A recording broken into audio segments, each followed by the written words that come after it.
16e extrait des Lettres du Christ aux éditions Atlante, page 488. Lorsque vous aurez maîtrisé les impulsions de votre ego et invité l'âme à dominer vos pensées et vos sentiments, vous serez poussé à exprimer toutes les impulsions divines qui sont créer, croître, éduquer, guérir, protéger, combler les besoins, dans un système de loi et d'ordre parfait. Vous serez possédé du désir de promouvoir uniquement le bien suprême de tout ce qui vit et de l'univers lui-même.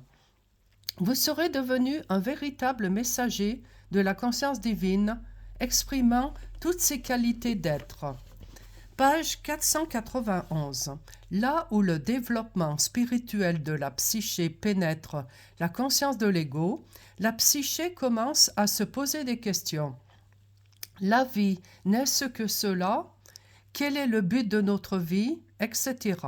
Lorsque cela se produit, l'âme incite la psyché à reconnaître le besoin urgent de se tourner vers sa source de l'être, qu'instinctivement elle sait exister, être sa vraie demeure et son lieu de repos. Le désir caché mais permanent de l'âme, qui veut se réunir à sa source de l'être, peut maintenant être ressenti par la psyché.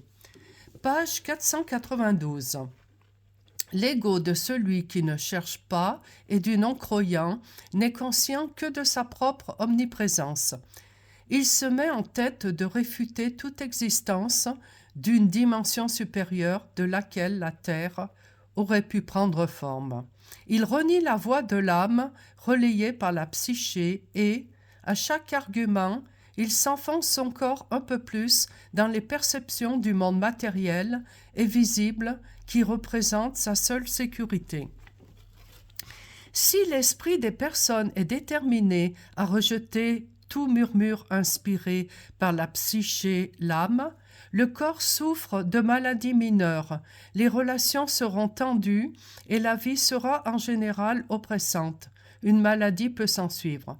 Cela est dû au fait qu'une telle personne ne tire son énergie que des sources d'énergie limitées venant de la nourriture qu'elle met dans sa bouche. Cette énergie procède d'un processus chimique et non de la source de toute vie. Voilà, bientôt je vous donnerai la suite, les 17e extraits. Bonne écoute, portez-vous bien, à très bientôt.